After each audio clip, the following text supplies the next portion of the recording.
Welcome to episode 236 of Empty the Bench on the Empty the Bench Podcast Network. He's Albano. I'm Nick Morgasen. Follow us on social media at ETB Sports, Facebook, Twitter, Instagram at ETB Sports. Follow the Empty the Bench Podcast Network at ETB Network, Facebook, Twitter, Instagram, and TikTok at ETB Network. Follow our YouTube channel, youtube.com/ETB Network to find all the latest content with our network, including our show and a bunch of other shows.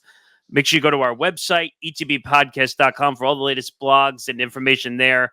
Zan and his crew really pumping out the blogs and the content, so that's really growing. Listen to Empty the Bench wherever you get your podcasts, Spotify, Apple Podcasts, iHeart, Odyssey, all the latest podcast platforms you can find us. I even heard you joking about this as well on Outsiders, YouTube Premium. I heard you talking about that. Technically, if you have YouTube Premium, you can close your phone and use it as an audio thing. So technically, you can do audio too with YouTube if you're willing to pay the money. That's true. You're right. That's why they call it premium for a reason. But make sure you find us on all those platforms. Also, Empty the Bench and also the full network presented by Playback. Watching sports is more fun with others, but we spend too much of our time watching alone. Playback is a virtual space where communities can stream live sports together with everyone perfectly synced up. Creators can hop on stage, deliver their own play-by-play analysis and commentary, and invite viewers up for Q&A. Playback makes watching sports fully interactive and a social experience. From playing fantasy sports, repping your favorite players and teams, and watching with the commentators and communities you care about. Win or lose, sports are best enjoyed together. The NBA Finals are on the Empty the Bench Podcast Network. Join us tonight for Game 1 as Luka Doncic, Kyrie Irving, and the Dallas Mavericks go on the road to take on Jason Tatum, Jaylen Brown, and the Boston Celtics. Does Kyrie get revenge on his former team? I guess we'll have to wait and find out and how this series goes. But if you want to check us out during our NBA Finals coverage, join our community by going to playback.tv/ETB Network to find out more, including our live stream schedule. That's going to be fun, actually getting to stream the NBA Finals. So just tune in. We plan on doing as many games as the NBA Finals will have. So join us later tonight. I think the game starts at 8 p.m. Eastern, so 7:45. Most of us will be there. I think it's 8:30. Or is it 8:30? Okay, 8:30. Because some of the games are 8:30 and some are 8. That was kind of confusing on the NBA. I think Game 1 is 8:30. I'll double check. You might be right. I think it might be 8:30. It is 8:30. It's an 8:30. Okay, so 8:15 p.m. Eastern, we will be live later tonight, and then we will go live for the first NBA Finals game. That's fun, by the way, getting to actually sit and watch the NBA Finals game and get all the streaming coverage. So make sure you join us, playback.tv/ETB Network for more. All right. We got a large show for you. And I was telling Tom before we started, these are the shows that I like the most because we have some fun stories.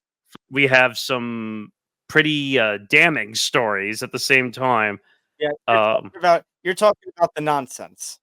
Yeah, the nonsense. I mean, unfortunately, we're going to have to get back into the MLB gambling scandal, which I thought was over after the whole Ipe Mizuhara, which actually there was technically an update to that story as well, that he was going to plead guilty for lesser charges, but that's not even the lead story when it comes to the gambling. No.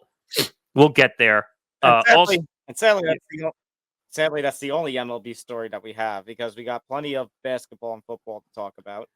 Yeah, we'll break down the end of the NBA conference finals, the NBA finals preview and predictions. Now, as you heard me say in the read, Celtics at the Mavs for the NBA finals. Celtics obviously have the home court, so we'll break all that down. Also, Caitlin Clark is in the news again. Gee, shocker. And it's getting nasty. The fact that apparently there's, all this speculation. Is she being targeted? She's a victim of a hard foul very recently. And the takes that have been going on the air from Stephen A. Smith to Pat McAfee have been, it's getting tense.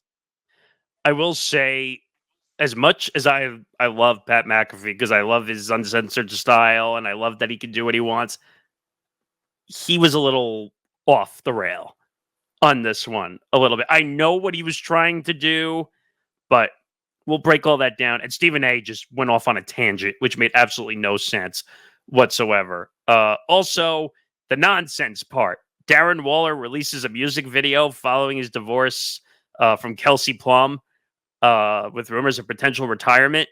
You got to love this as a Giants fan. No, I don't love this as a Giants fan. But the Viking side of me is very happy right now. Justin Jefferson getting locked into a record-breaking extension for non-quarterbacks. Yeah, I bet guys like AJ Brown and Amron St. Brown are probably kicking themselves with the amount of money that Justin Jefferson got. 110 million guaranteed out of 140 million. That's a lottery victory right there, quite literally. All you have to do is sign on the dotted line and get $110 million. I mean, nailed it. And then obviously, I think we're gonna get a visit from Jerry Jones again this episode.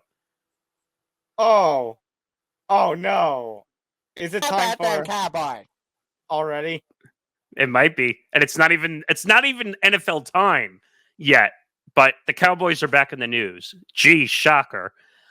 On top of that, your side of the realm of the world. From the MMA Outsiders, McGregor versus Chandler press conference postponed. Fight now reportedly still on.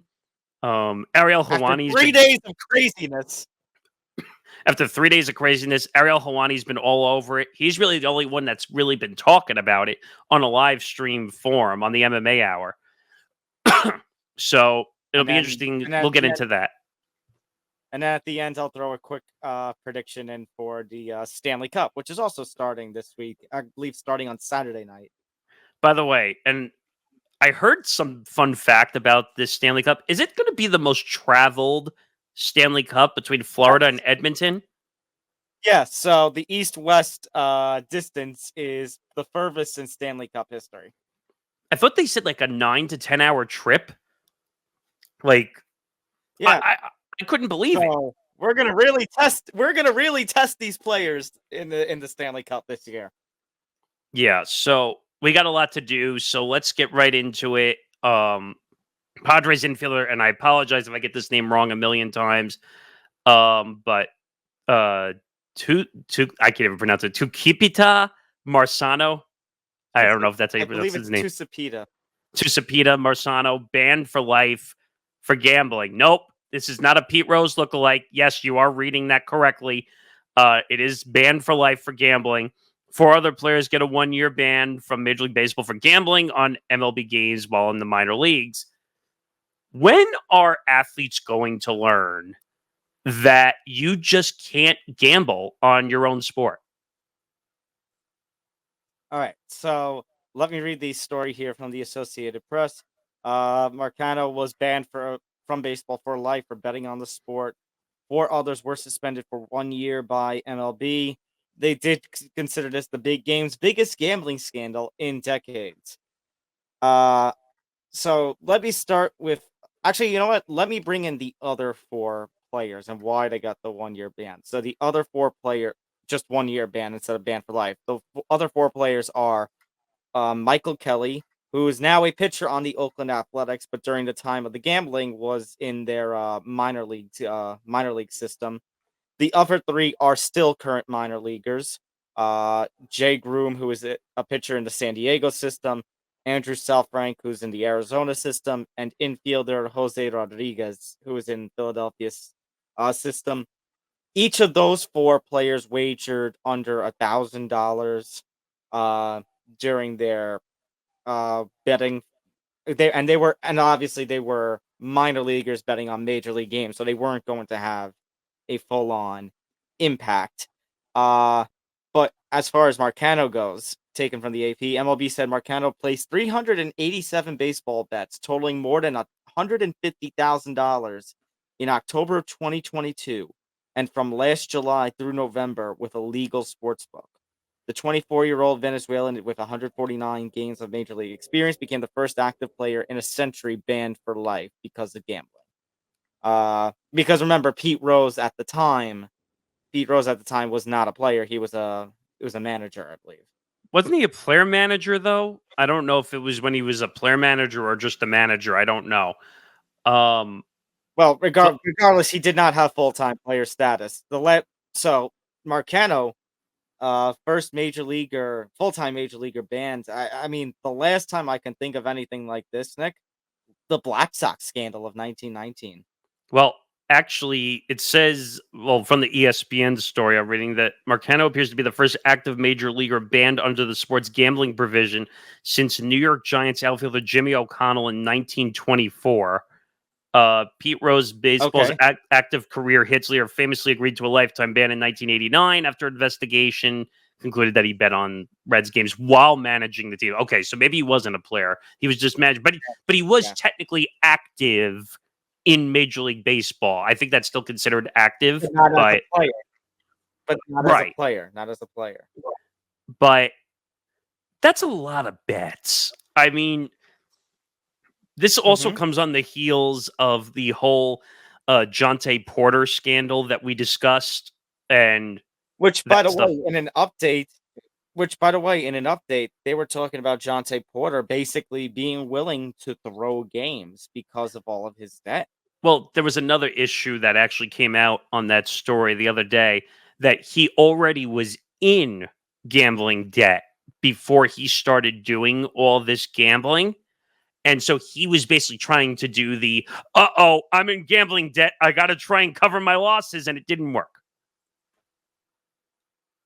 All right. So look, this story here, this combined with the Jonte Porter update and the Ipe Mizuhara update, I mean, we have a problem in sports. We have a very serious problem going on right now because when you're talking about two athletes in two separate of the big four leagues getting the lifetime banishments, like you said, the last time we could really think of this was Pete Rose, almost what 35 years ago now. 1989. This 1989, 35 years. This is concerning. Like this is I mean, look, we can talk about how stupid that these guys are for being willing to throw games or the way that they had, yeah, or the way that they were betting on their own sport. Yeah, I mean, granted, the minor leaguers, they're only getting the 1 year ban. It was less than $1,000, but regardless, I mean, it was a far cry from what Marcano did, but Marcano, yeah, it's still bad. And of course, Ipe with the whole account getting into Shohei's account thing. Like, look, one way or another, this is representing a big problem that we have in modern sports right now. And unfortunately, I don't know if there's an easy way out of this, Nick, when you're looking at all four of these major league sports and all the different sports channels and everything is betting content, the term you like to use, that they're all in bed with the gambling companies. Yeah. I mean, this is a massive problem in professional sports where we're connected with the DraftKings and the FanDuels of the world that we're dealing with all these gambling companies. The NFL is probably the biggest offender when it comes to the gambling companies because they have all these ad deals that you see all over TV, or if you're listening to Sirius satellite radio and you hear the ads during the games, or on Well, I ESPN mean, you even hear it. just I was gonna say, even on just ESPN with the ESPN bet. Well, and we talked about ESPN Bet when it came out, that it's got its own issues because of the way they count some bets in certain ways, which I didn't know was legal the way they were doing. But Mhm. I'm just not a fan of athletes being allowed to gamble on any sports. I think if you're a professional athlete, you should be banned from placing any bets on any professional sports. Forget that it's your sport or if it's another sport. It's a conflict of interest one way or the other. Is it though if an MLB player puts a bet on an NHL game? I'm trying to put a quell on that issue. Basically, just trying to say, just don't allow it. Because if you allow it, then it opens up the door to bet on your own sport. I understand the gateway argument, but here's the problem. how can we put a full stop on it? What is stopping a professional athlete from going over to a friend and saying, "Here, place this bet for me"? Jonte Porter. That would be my number one answer. That he did that. That's quite literally what he got in trouble for doing. He basically said, "Here, I'm playing with a guy who's a professional gambler," which, by the way, is BS. There's no such thing as a professional career as a gambler, except if you're playing poker I or mean, do you whatever. want to tell any? Do you want to tell any of these Twitter accounts where all their content is betting content? That Right, but there's no one is a gambling betting expert, is I what I'm know, getting at. I agree, and I agree with you. That's not a. It's not a life. It's not a way to make your life. Not a way to make your living. But it feels like it's become such a. I don't know if Addiction? meme is the right word for it. Yeah, well, I was gonna say I don't know if meme's the right word for it, but it's like always trying to place any sort of bet on any sort of game just because you never know that this might be the one. This is gonna be the one. This is gonna be the one. You know what's so nuts? That basically, like we've said this before, like, oh well, we're not going to watch a game unless we place a wager or a bet on a game. Like, I don't see it that way. I happen to like doing it, but I'm going to watch games anyway. Like, that doesn't deter me from watching a game. And for some people, they won't watch games unless they put bets on it and they have money on the line to play. And unfortunately, one of the issues with this is Major League Baseball. You can say all sports: NBA, NHL, NFL. I can throw UFC and all that stuff because it's very heavily gambled upon the Mhm. UFC. Um, all these professional sports are basically going after addictive qualities in people. Basically, that's Yeah. what they're doing. Like, they don't give a shit that they could be basically emptying someone's bank account, and maybe they like eventually they're not going to be able to make a car payment or pay for their house or pay for the rent. Like, they don't care. And It's well, but addictive you know what qualities. they're right, and you know what they are gonna say, right? Well, that's not our fault. Right. And I agree with you 1000% that it's whoever is gambling. But I'm saying they're basically playing on people's addictions, which is a horrible thing, is basically what I'm getting Yeah. at. To think that remember it was like I think 2017 or 2018. We were sitting here. This was during the unspoken podcast days where we were talking about uh the in Washington how they basically were opening it up to the states, that it was up to the states then to determine the legality of sports gambling. Obviously, we talked about that with the NBA, which was also a problem with the Jonte Port thing. Well, I mean, pardon me. No, that was with MLB. That with Ipe and Shohei, the idea was that it was in California, in which California, there's still no legal sports gambling. That they were doing it through the old school bookie way. Right. And you have all the bookies, like you were saying. And that was part of the reason why they were able to find out that Ipe was taking money from Shohei, because it was going to an illegal gambling bookie operation. But which, by the way, this guy had connections up the wazoo, under the sewers, under the ground, basically to build a like a worldwide system of illegal gambling. And it wasn't just Ipe. Like, first of all, eBay getting his hands on $16 million or whatever the number was, and being able to just basically fart that all away. But uh, Look, this is a problem. I think that, I know, and at this point, you know how with the NFL, Nick, that they have an orientation for rookies about things like how to handle the media and things about showing up and doing all these different obligations that the NFL players are supposed to do. I think every single league needs some sort. I mean, they probably do have some sort of orientation, but if there's not one already as part of as part of the orientations for these rookies, we need to implement gambling education, basically. Right. But at the same time, as you said before, these are men. They're adults. Like, they have to make their own decisions in lives. I I know, agree. I know, but I was gonna say, but You think about trainings and educations that you need to take for a job or such. As part of that, they should go through as part of an orientation process, education about gambling. Now, that what that doesn't solve is the idea of, as you said before, playing on people's demons. Like Right. that's unfortunately a bigger issue, than we could just solving we can solve by, hey, educating the players. I mean, there needs to be a lot more done than just educating the athletes.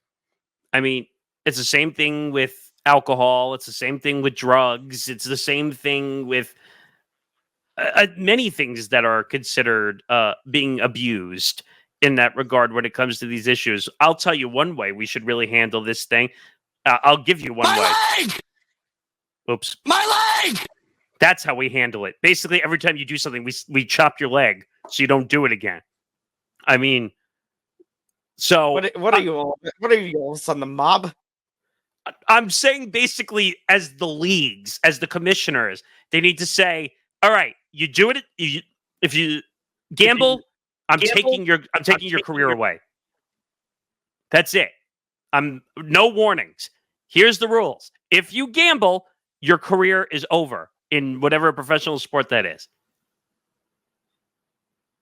I mean, these harsh punishments. I mean, again, you hope that this is. I feel bad for Marcano, but at the same time, you hope that this kind of sets something. You I hope don't that feel this kind bad of for him at sets the all. precedent. I don't feel bad for him at all. And I'll tell you why I don't feel bad for him at all. He did it to himself.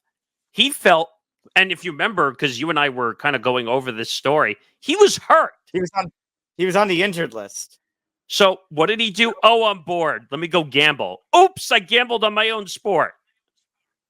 Though, okay. I don't feel bad for him on that end. The fact that he was placing bets on his own sport, like you couldn't place a bet on the NBA conference finals.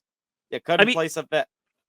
at least if he bet on another sport, I could say, all right, it wasn't on your own sport, Well, but well, that's what happened in 2015 to what's his face. He ended up getting only a suspension and not a banishment because it wasn't baseball. well, I'm thinking more football. Like the whole Calvin Ridley situation is another one, but he gambled on football. Like that was a serious situation, and he ended up getting a full year for that. By the way, for some reason, the NFL doesn't lifetime ban players for gambling. They only like suspend them for a year and then allow them to come Oh, back. Jared Cosart, that's who I was thinking of. We were talking 2015. about that the other day. Yeah. Hmm. I don't understand why the NFL is not as strict as Major League Baseball when it comes to gambling. Could you put any thought process to that? Because I can't. Not really. But now the question, Nick, is how do you solve the other end of this that you were talking about before? That with all these leagues and all these networks in bed with the sports books and all the gambling apps, what do we do for just people in general? Well, it's a little different, and you and I have talked about this before on the players' end. The leagues are able to actually track if players try to put wagers down I know, on their own sport. Um, I know. when it I don't know how comes they have the tools for that, no, but right, but my point was that what about the you or I? What about the non-athletes, the people that we're talking about that their demons are being targeted? I mean, we have things like, we think we have things like 1-800 Gambler. We have things like what is it here? Hope NY. yeah. Um, it's a problem. The NFL, the NBA, the NHL, and Major League Baseball, unfortunately, don't care about people's demons. They don't care. They sell alcohol now, what, through the seventh inning of games. They don't care if people drink. With gambling, they don't care. They keep putting more and more promos out for offers on top of free offers on top of depositing more money. I mean, they don't care. Do you think They care about the bottom do you, line. do you think there's going to be a point where the sports gambling bubble, if you will, bursts? No, because it's in right now. It's a trendy. there's many different things you could do with gambling. It's a money thing. It's profitable because it's not like other things where you're like, oh, well, if you think about it, gambling is kind of like the stock market a little bit in that regard, where, okay, I'm taking $200 on Aaron Judge to hit a home run tonight. You don't know if that's going to happen. It's the same thing as a stock. Oh, I don't know if you saw the story the other day with Berkshire Hathaway, where someone, if you had bought $500 of Berkshire Hathaway, it turned into $2 million because of the way the stock was moving.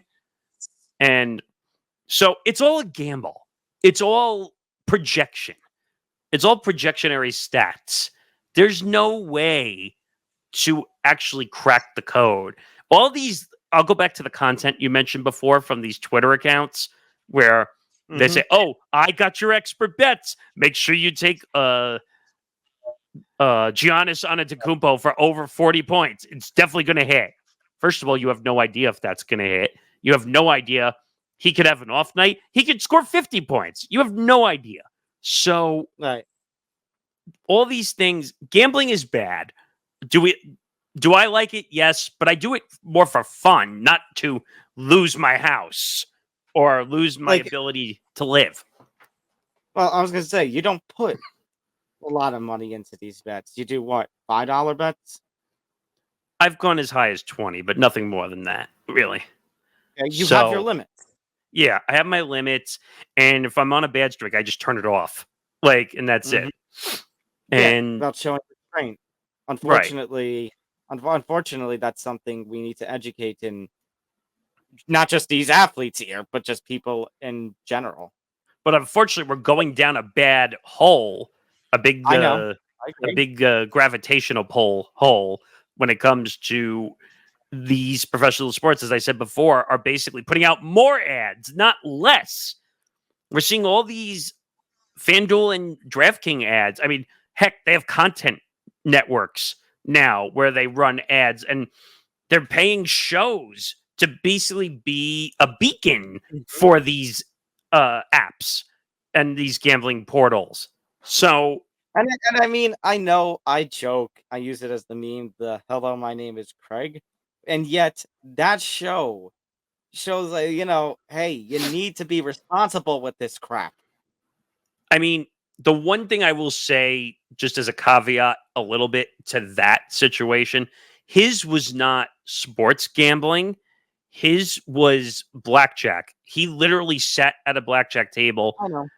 after he fumbled away ticket investor funds. I know. I understand that, but at the same time, think about somebody whose life was ruined by a gambling addiction. His is a story that people, not just these athletes, but just people in general, could kind of look at, and it's use as a warning about what could happen if you let these demons play in. I mean, I'll give you a quick behind the curtain. We just had a meeting with a gambling company, and I'm thinking about what you and I are saying now, where we're talking about being careful with addictive qualities.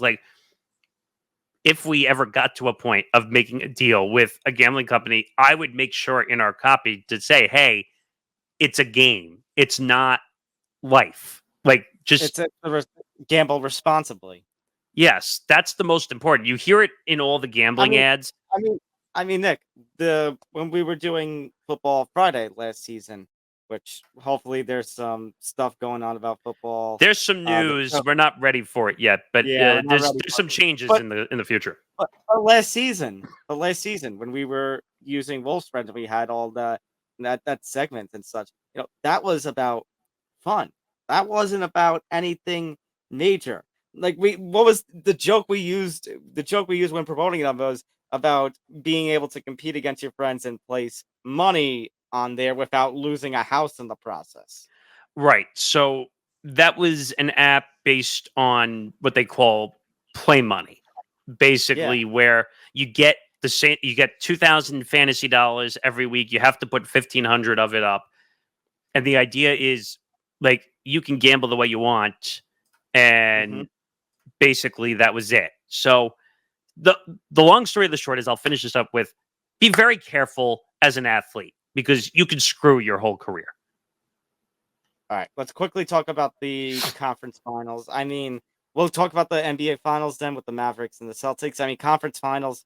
Nick, it's sad to say, as interesting as these conference finals matchups were heading into it, there's not really much. I mean, Celtics versus Pacers was a complete one-sided domination.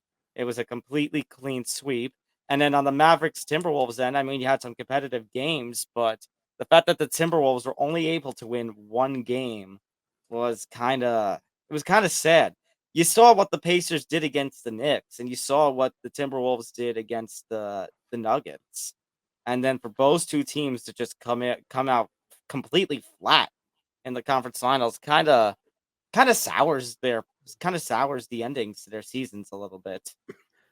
Yeah. So when I look at the Timberwolves, really good season. I think they just ran out of gas. Um, Karl Anthony Towns looked terrible in that series until game 5 when they decided to finally win a game. Or was it game 4? No, game 4. Right, because they would have been swept if that was the case. But they were on the road. They won on the road. They won on the road. But Karl Anthony Towns looked like shit. And I'm sorry, that's the nicest. That's not even the nicest way, but it is the nicest way I can put it because he just was shooting threes out up the wazoo, which is not his game. Like he's a good range shooter, but they basically dared him to stay out there on the 3-point range to shoot. So they were doing the Mavs a favor in that regard. So, and then Ant-Man, Anthony Edwards, didn't shoot well to begin the series, finally started to find it in game 4, just too late. and the Mavs were just too good. I mean, Kyrie and Luka, did anyone expect Kyrie and Luka to come around and have this type of series? Do you remember how much we were crapping on the Mavericks when Kyrie ended up joining there? We talked about all the ego. And at first, Nick, it didn't look like it was going to work. At first, the two of them did have their issues, but somehow they worked all that out, and now they had a hell of a team with a hell of a run. A number 5 seed going to be competing for an NBA Finals, an NBA championship. I mean, I got to give, and this is going to hurt, and I'm going to want to yak when I say it, but Kyrie, I have to give credit to Kyrie Irving for the way he's played at the NBA playoffs. Did you really just say that? Yes. Sound the alarms.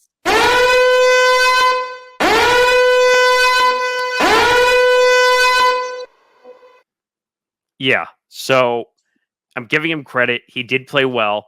He's matured, which I think is a key word here. He's not flipping the birds like he did to Celtic fans. And I wonder how much that's his tenure in Boston, how much that's gonna play into this series.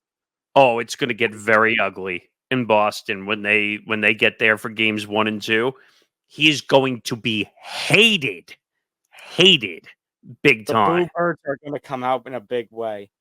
But I do see Kyrie being on his best behavior. Now, I know it's before the NBA Finals, which start tonight. Game 1, obviously at home. Mavs on the road to play the Celtics. But I just think Kyrie's in a much different place.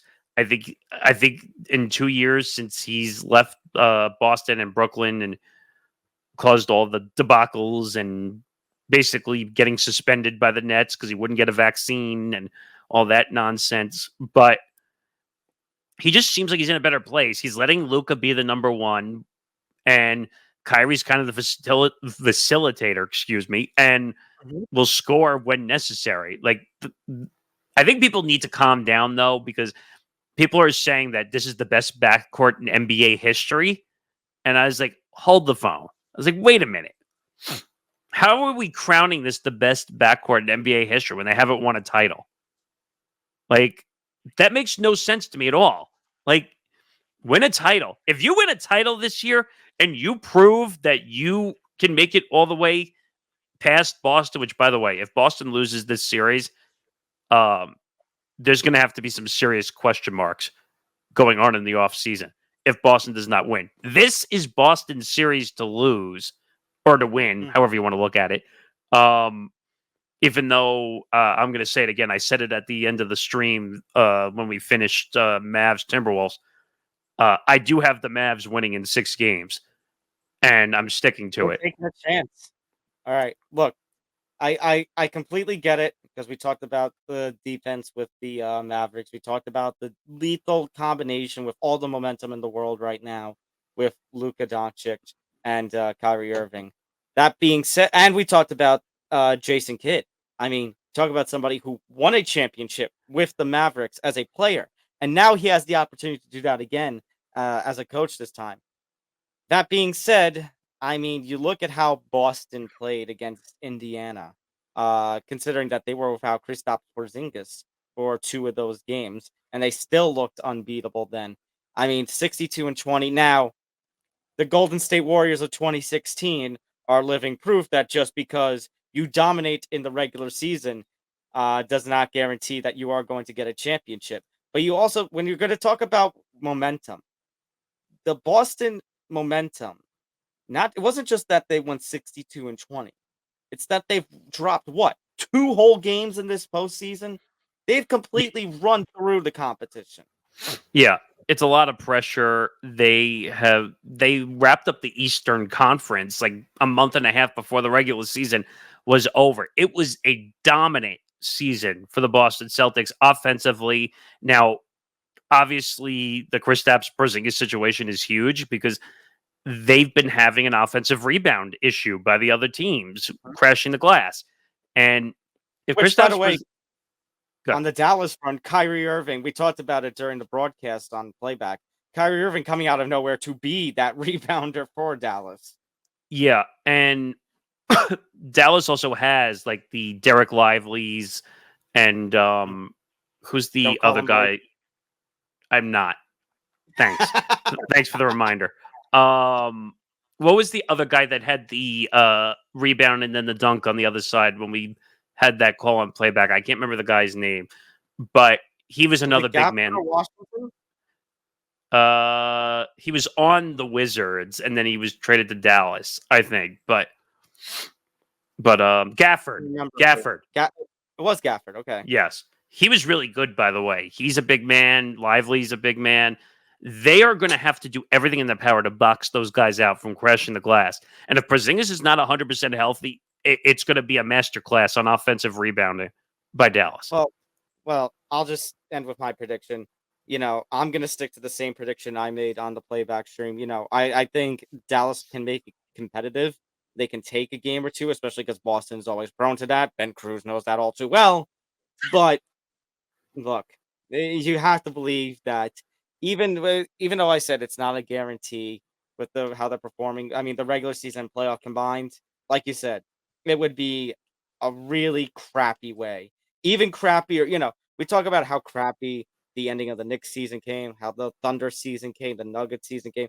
The crappiest of them would be if Boston did everything that they did during this season in the playoffs and they lose in the finals to Dallas. So give me Boston in 5. 5? Yeah. Really? Yep. Oh, wow. Okay. I didn't I thought you were going to say like 6. I didn't expect you to say 5. No. Well, 6, if I had a backup pick, would be 6. I don't think Boston's sweeping. Dallas is going to take a game or 2. But this is not going to be a sweep. I think it's not going to be a sweep, but I think Boston, like I said, I think they've been dominant through the season. They've been dominant through the playoffs. I see them being dominant here. I mean, it's going to be a good series. I just think Kyrie and Luka are going to be a handful. I think Dallas is probably the most healthiest team so far that the Celtics have faced in the NBA playoffs. Because, one, they haven't had the injuries that were sustained, except for Derek Lively, who had the neck injury. But they are the healthiest. They have big men to combat Kristaps Porzingis, who I don't think is 100% healthy, even though he says he's ready to go. We know the history of Kristaps Porzingis. He's an injury-prone player in every way, shape, or form. And they're relying on him to be a rim protector when he hasn't played since April 29th. Okay. So that's a big problem. And I don't know. I could really see this going 7.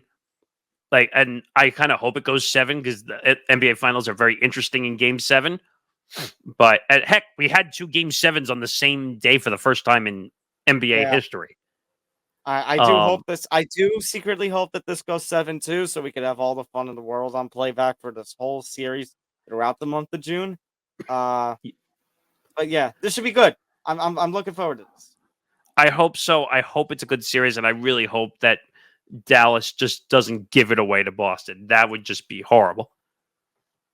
All right, let's talk about Caitlin Clark now. So Caitlin Clark, let's put it lightly, has been the victim of some pretty hard fouls during some of her recent WNBA games, and now it's gone this speculation. I think even the UConn coach was talking about it the day we're recording it, about the potential of, is she being on purposely targeted in these WNBA games, in spite of the fact that her first season in the WNBA so far, Nick, has been quite an adjustment. Yeah, I mean, we all knew it was going to be an adjustment for her going from college to pro ball. Much different sport. Even at the WNBA level, much different sport. It's like going from college to the NBA. It's a much different It's adjustment.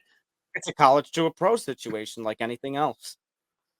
So when I look at the situation and I see all these stories come out, by the way, she is going to be the biggest player in WNBA history when it's all said and done.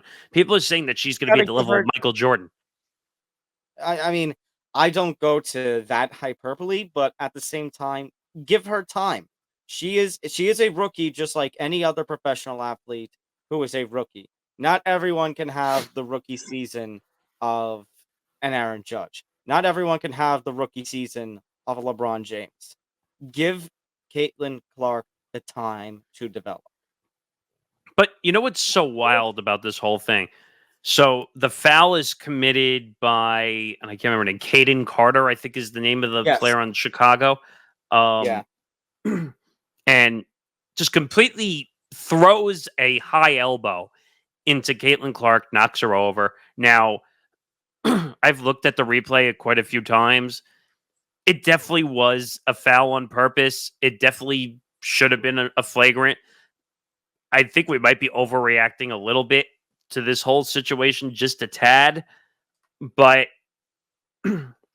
I don't, and I think she got fined $5,000, if I'm not mistaken, because of the on purpose foul. It was a fine. I don't remember the amount, but it was a fine. And she came out after the game and said, "I'm not responding to this whatsoever." And that was her first mistake. Number one, not being willing to comment and respond. That makes you look like a jerk. That makes you look horrible. Respond. When the media asks you a question, you respond. Don't hide. Don't act all high and mighty. Explain why you committed the foul on purpose. I mean, it's a bad look. And then it made its way to the media. And this is where, instead of media, I'll call it talking heads, because that's what really happened here. So, Pat McAfee from his show, now on ESPN, used to be his own show, Mhm. they're in Indianapolis. So, they're very connected to the Indiana Fever and Caitlin Clark. So, he goes on his show and basically called her a white bitch, end quote. And I scratched my Which, head at first. which Nick, if I remember right, wasn't Pat McAfee singing the praises of Caitlin Clark not long ago? Didn't Well, Pat McAfee joke to her about doing a weekly spot with Caitlin Clark on his yeah, show? yeah. So, just for clarity's sake, so people understand, he wasn't doing it out of spite. Wasn't calling her a white bitch because he was angry or whatever. I think he was just trying to say, like, she's a dog, like a junkyard dog, as we say to guys in sports. Like, But there's that, but there are contexts and there are times and places. And did he really think that that was going to go over well? I agree with you a million percent that it was out of context and it was wrong and it was horrible. But I don't. He likes Caitlin Clark. They get along. So, from what I understand on the Pat McAfee relationship level, like he fucks around with people that he I gets know. along with. I So know, but still, you'd think, considering everything that's going on, I don't know if that was necessarily the story to joke around and be I agree. dramatically. And again, I'm not questioning whether it was wrong. Of course, the wording was wrong. And he says I shouldn't have used white bitch as a descriptor of Caitlin Clark, no matter the context. Even if we were talking about race being a reason for some of the stuff happening, I have way too much respect for her and the women to put that into the universe. My intentions when saying it was complimentary, just like the entire segment, but a lot of folks are saying that it certainly wasn't at all. That's 100% on me for that, and I apologize. And Uh, I'm glad he took the responsibility. I'm glad he I'm glad he did that. But I mean, let's go from. I was gonna say I'm not gonna play into that card, Valve. Let's go over to the other card and talk about one Stephen A. Smith and the comments that he had made. And the reason I say the other card is because going from race to gender, because his comments, Mr. Smith's, even rubbed one of his first take co-hosts the wrong way. yeah, so Stephen A. and Monica McNutt, who's been like a huge star ever since she's been on. I think she does the Knicks games on the radio side now, actually. Mhm. Um, they basically went to barbs, like firing barbs back at one another because Stephen A is basically trying to act all high and mighty that, like, oh, like I told you that WNBA was going to grow and all that stuff. And I'm trying to find the quote. Oh, who talks about the NBA? Who talks about women? Who talks about women's sports more than First Take? I swear to you, I wanted to blow a gasket when I heard that quote come out. Hold on 1 second. Because Stay off the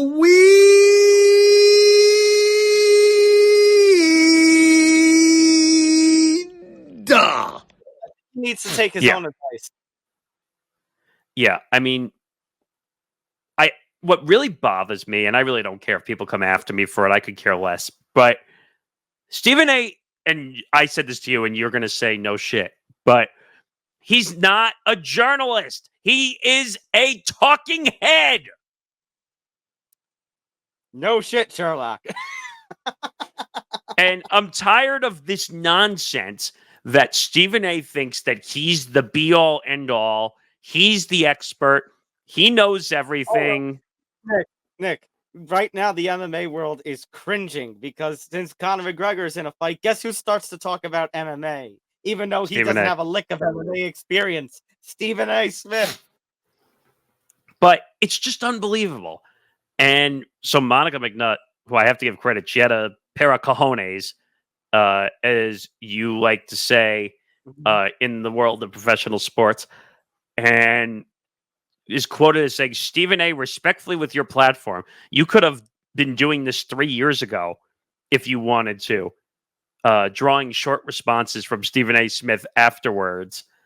Host Molly Kiram estimated that First Take spent 40 minutes discussing Clark and the WNBA on Monday, but the segment became contentious toward its conclusion. Let's see. Quote, we're talking about maximizing their great potential, Smith said, and because we bring that up and talk about what potentially might get in the way, which we do to men all the time, now we got to sit up here and watch every syllable. I resent that, and I'll leave it at that. And Woo. so then Monica McNutt responds back, I know we got to go to break. Welcome to the world of being a woman, Stephen A., and how you have to dance about your word choice. and you have to please everybody and anybody as you navigate your being. We're talking about the world's greatest athletes. And then, of course, Stephen A. Smith had to say, how about being a black man? Because Stephen A. had to turn it into a race battle, because that's what he does. And but it's unbelievable. Stephen A. has to interject himself in every conversation. I don't get it. Stephen A., just shut up and go back to making those little shorts about how this Pokemon might be able to defeat LeBron in a game of 1st to 21. And you know what the worst part is? I have to point this out too, because most people probably didn't see it on social media the other day. On one of his Stephen A. Smith show shorts, that separate podcast that he does, yes, he went out and did a short on Monica McNutt saying that basically we made her a star because she came on First Take. Like, come on, dude. I hate that crap. All right? I hate that crap. I hate it when people about, oh, we made you a star. Since we're going to talk about Conor later, and we talked about him on the MMA Outsiders, did the UFC make Conor McGregor a star, or did Conor McGregor make Conor McGregor the star? I would say Conor McGregor made him more of himself a star than UFC. Right. It's about how much work you put into it. Sometimes you'll get the ball and you'll be the company man, but sometimes you'll take the ball and say, what more can I do with it? And take myself to new heights, levels that have never been seen before. Yeah, I mean, bravo, by the way, to Monica McNutt for going back at Stephen A. because very few people will do that because of all the power that he has and the ability to talk. But Stephen A. was wrong in this situation. Basically claiming, well, I don't know why you would compare being a black man to being a woman. That doesn't add up to me whatsoever. That's a conversation I'm not going to touch. But I'm just saying, like, it's a tough situation. Both are tough situations. People don't realize this. I mean, and there was a picture that came out of Molly Qerim where she's just leaning like this. Like, for people who are watching on the video side, like, she's leaning like this. She's like, oh my God, I don't know what to do here. And basically lost control. I noticed that quite a few times, that like the show goes off the rails completely, and like Molly has to like steer it back on the track because Stephen A. will just go off on a tangent and basically say like he knew that he was right nonstop. But long story short, with the Caitlin Clark situation, the foul was wrong. It was a flagrant. I think she should have been suspended for a game, in my opinion, because she did it on purpose, looking with intention to hurt, even though she claimed she did not. I read a stat quickly that she has the third most fouls against in the WNBA. So she's getting fouled a ton. So is Caitlin Clark being targeted? Yes, I would agree. Okay. Quickly, I want to go through some NFL stories. Darren Waller's music video. Cringe. What the hell are you doing? I never want to hear you sing again. And look, I was very happy when we got you last season. But if this is going to be the way that you are, please retire. The Giants drafted a tight end. The Giants actually, one of their picks, they drafted a tight end because they were concerned that Waller would retire. How can it be June and we still don't have any idea if he's going to retire or not? I mean, one answer I would give for that emotional damage. I feel like it might have been more suitable for Waller. I should say it might have been. I don't know. Would this have been worse if instead of releasing his own music video and his own song, he did a cover of what's that song by Drake, Hotline Bling? You used to call me on cell phone. That would be great, actually. But when I saw this come out and I heard some of the horrible auto-tuning that was done by Darren Waller, by the way, stick to your T-Pain, you are not. Stick to football. You're better off. I just couldn't believe it. And I think Kelsey Plum is a social media influencer that he was married to. Shocker. But Darren Waller needs to go away. Just go away, retire, move on. You've probably made enough money in your career anyway, I'm assuming. The NFL's passed him by. Like, just he's turned into Odell Beckham. I don't know if I would say the NFL's passing by. He was hurt last season, but I mean, Nick, given what we know of New York athletes and given what the New York media, this is not a good sign. This is a sign of bad direction, abandoned ship. I bet the New York media absolutely loved when they heard a music video come out from Darren Waller. I'm sure they ate that one up big time. and speaking of eating, Justin Jefferson got to eating. He got a bag. 4 years, $140 million extension, $110 million guaranteed. He has now passed Nick Bosa for the highest paid non-quarterback player in NFL history. I mean, holy money. By the way, I think AJ Brown and Amon St. Brown are probably kicking themselves right now that they signed a deal. Well, is this? I mean, Nick, is this now like the quarterback? Is the non-quarterback highest paid player? Is this also going to turn into a game of hot potato? Oh yeah, big time. Because now the number is even higher. I said to Tom before we started, like, this is a lottery victory we're talking about right here. I mean, this is $110 million when you sign on the dotted line. Really? Mm-hmm. Like, holy shit. And there was rumors that he was going to be traded in the offseason. There were rumors that he was in Floral Park in New York. Yep. Not surprised. And just imagine, and Nick, just imagine when the likes of Puka Nacua and Garrett contracts. Yeah, I know.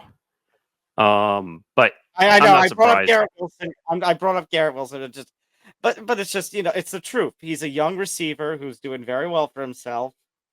Who knows what he's gonna get? Who knows what Puka Nacua will get? I mean, look at Christian McCaffrey, who just got a 2-year deal, $19 million a year, and he probably got overpaid, but he had probably one of the most insane seasons in quite a long time. So I don't know. It's money season. Did I say it was money season? Money season. And you know who else is searching for money at this point? Potentially one Dak Prescott, who's now about to enter the final year of his contract. And now, wait a minute. The Cowboys won him back. How about them Cowboys? So after all that we talked about with the last couple of years, that maybe, if Dak, goes in the wrong direction, that they would move on from Dak. All of a sudden now, it seems like Jerry Jones, Nick, wants to go over to Dak's house. Just go outside of it, look up towards his bedroom window, and place the boombox up with all the love songs playing out of it. I love you, Dak. Please stay here in Dallas, Dak. You do everything for us, Dak. I love you, Dak. Like, well, I'll tell you right now, there's a couple issues where the leverage and negotiating power is in favor of Dak, because if people aren't going to forget this, but Dak, who agreed to take a 1-year deal, basically had put in the contract that he can't be franchised for the upcoming season. So We'll basically, work something out, Dak. It's going to cost them upwards of $60 million a year. Which I was going to say. Then he's going to ask for a bag. And you know what Jerry Jones is going to do? He's going to go, no, wait a minute here, Mr. Prescott. I said I love you. I never said I love you as much as I love Troy Aikman. You're now Troy Aikman, Doc. How about them Cowboys? I mean, first of all, if I'm the Cowboys, I say F you to your $60 million a year and let him walk. That's just me. But some desperate team will pay him. I know that for a fact.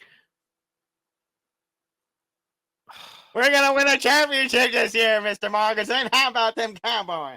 No, you're not. You're not winning It's going to happen after you're in the ground taking a dirt nap. Is when they're going to win a championship. Ooh. Let's go from talking about the Southern Jerry Jones to talking about the Irish Conor McGregor and just the madness that took place. So it's Sunday night. Technically, it's Monday morning here on the East Coast of the United States because it just goes past 12. It's almost at midnight exactly. The UFC puts out a statement saying that a press conference that was scheduled for Dublin, Ireland for UFC 303 promotion for the McGregor Chandler fight on June 29th had been postponed. Why it got postponed was never said. And at this point, Nick, as we're recording Wednesday night, we still don't really know why this press conference was postponed. But then slowly and surely you saw the little tweets from Chandler. You saw all these speculation tweets. You saw that the Tennessee lyrics that he posted, and he's from Tennessee. So we're like, did he go home? Was he still in Florida and he was just posting, all these posts because he was still because the post before that he was still in fight camp.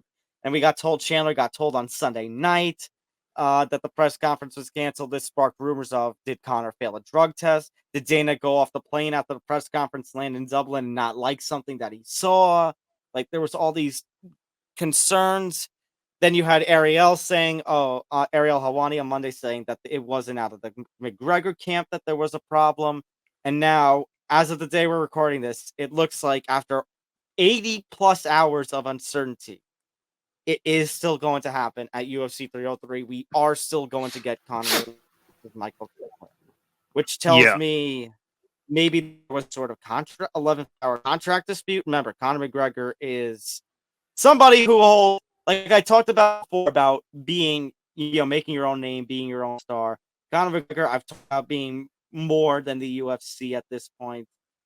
And maybe something happened in the contract. I don't know, but Ariel made that statement, and after the couple of days where UFC 303 was not promoted at all on ESPN, you saw an advertisement. I tweeted it from the MMA Outsiders account during the Tough premiere.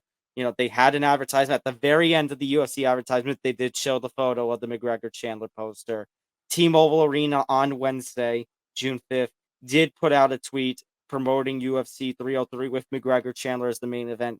I'm hopeful, and if you saw my comments on the most recent edition of the MMA Outsiders with Sam Bando, I'm hopeful, and it better be that McGregor Chandler does still happen June 29th, because if it doesn't happen June 29th, UFC 303, then it's never going to happen, and McGregor should just probably retire. Time to move on, yeah.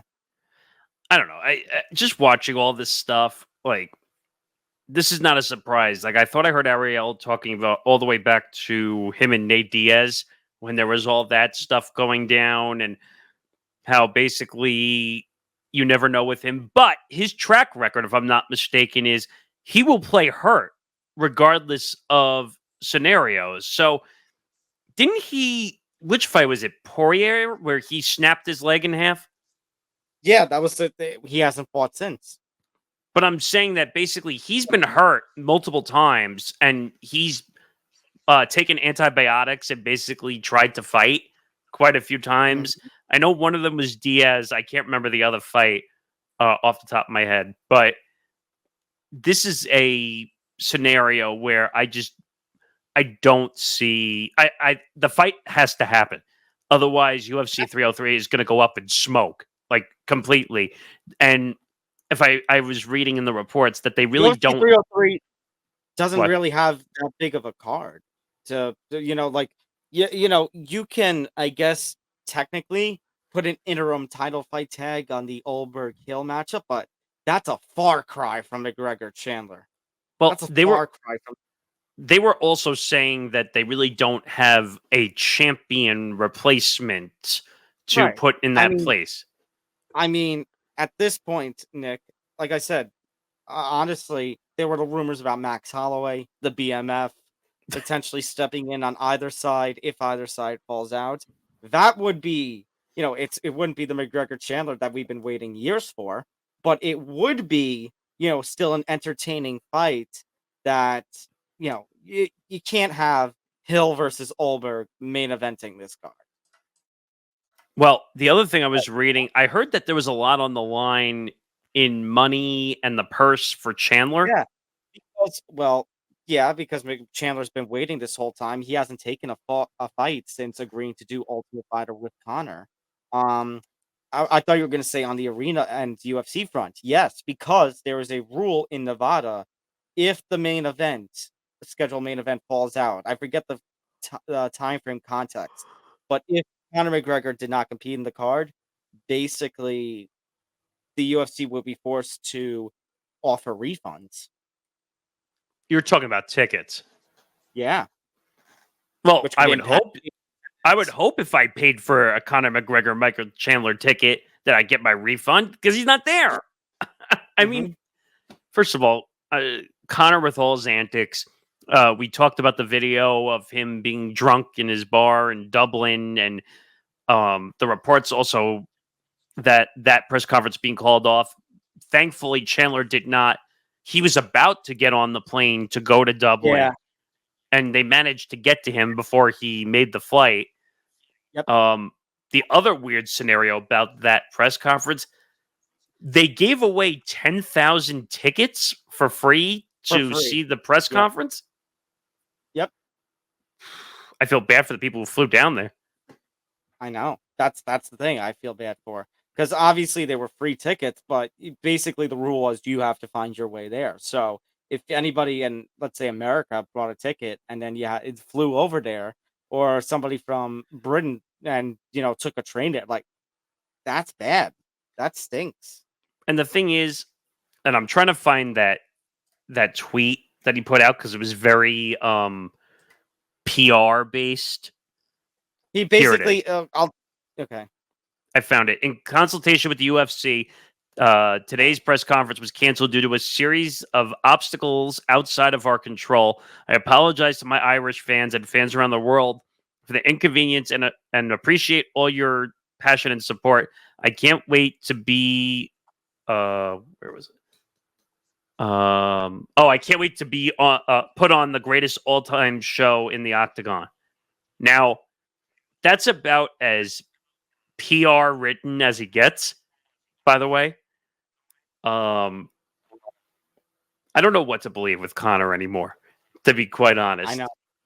At this point, I'm going to move past it and say this fight better happen on June 29th. And I'm going to pray. As much as, I'm not the biggest Conor fan in the world, I'm going to pray that Conor Chandler, after waiting a year plus, finally happens June 29th. Well, I'll ask one last question because then I know we got to. I'll ask you the $1 billion question. If this doesn't happen, like it just gets called off and Dana is fucked over, the UFC is fucked over, Endeavor's fucked over, what happens?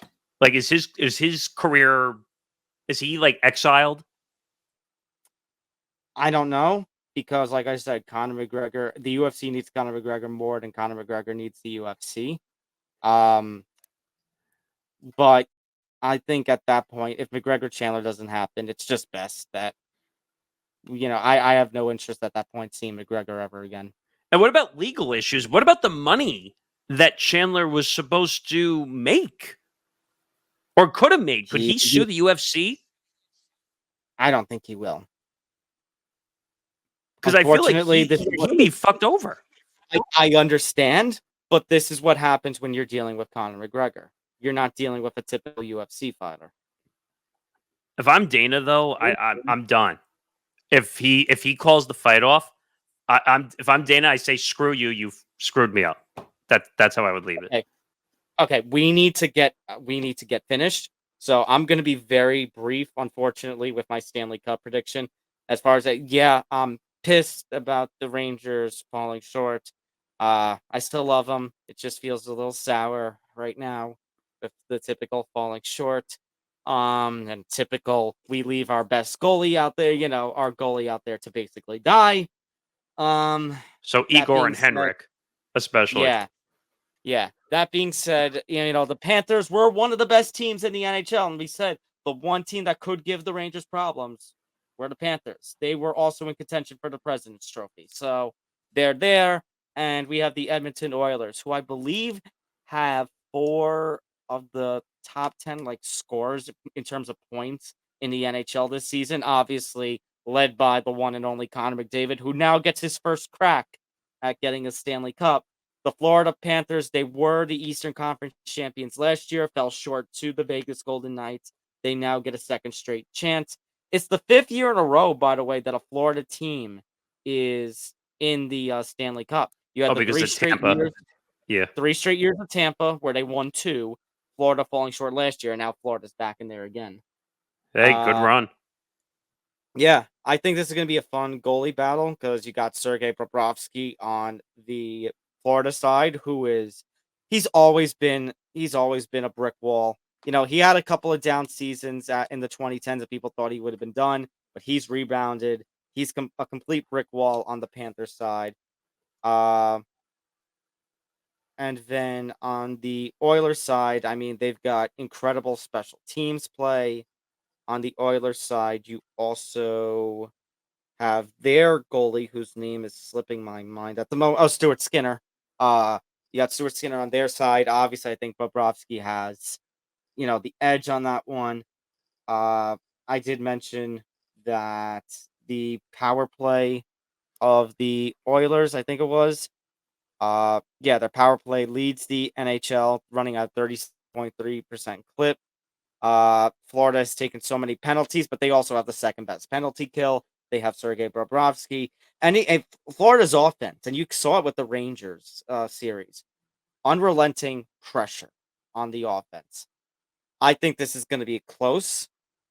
I think that there's a chance this one goes the full 7. I think it's going to be very, very close. I'm not 100% confident in my pick, but I'm going to look at the Oilers and all their point scoring, the fact that they have all those offensive weapons, and they do just this much to eke it out. I'm talking a 1-point difference even in Game 7, like a 4-3 or 2-1 in Game 7.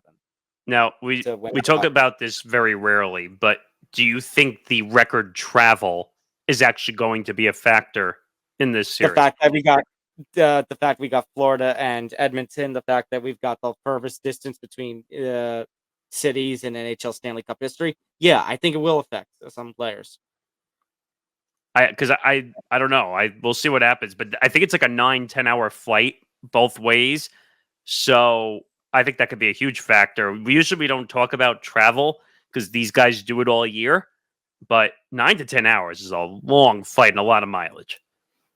Yeah, so for sure. We'll see. All right.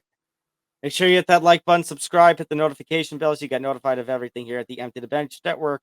Don't forget to listen to Empty the Bench wherever you get your podcast, Spotify, Apple Podcasts, Staycast, so much more. If you are listening on those audio platforms, make sure to go to our YouTube home, youtube.com/ETD Network. Hit the subscribe button. We hit 750 subscribers. Good. The climb continues. Make sure to follow us across social media, Facebook, X, and Instagram at ETB Sports. Make sure to follow the Empty Bench Podcast Network, Facebook, X, Instagram, and TikTok at ETB Network. Don't forget to go to etbpodcast.com for all the great blogging content that Zambando and company are producing. And, of course, shout out to our friends at Playback for always being a sponsor for us and the network in general. Game 1 tonight, NBA Finals. We will see you there tonight, 8:15 p.m. Eastern start time, 15 minutes before the scheduled tip-off. It should be a fun series. I can't wait to do it with you, Nick, and can't wait to be a part of all our Playback streams throughout the NBA Finals. Yeah, it's going to be exciting. Can't wait. NBA Finals, bring you as many games as the series goes. And it's going to be a good one. So for Tom Albano, I'm Nick Morgasen, episode 236 in the books. We will see you. Actually, one quick note. I will not be here for the next episode because I will be doing Game 3 during our scheduled recording slot. So Zan will be in my seat. Yes, the MMA Outsiders invade ETB Sports next week. So I will be off next week. So hopefully things don't burn down while I'm gone. But yes. It shouldn't. No, I don't plan it to be. But yes, so I will see you in 2 weeks. Tom will be back with you next week with Zan. And hopefully you tune in back for ETB 237. So Tom Albano, Nick Morgasen, we'll see you next week, everybody. Bye, everyone.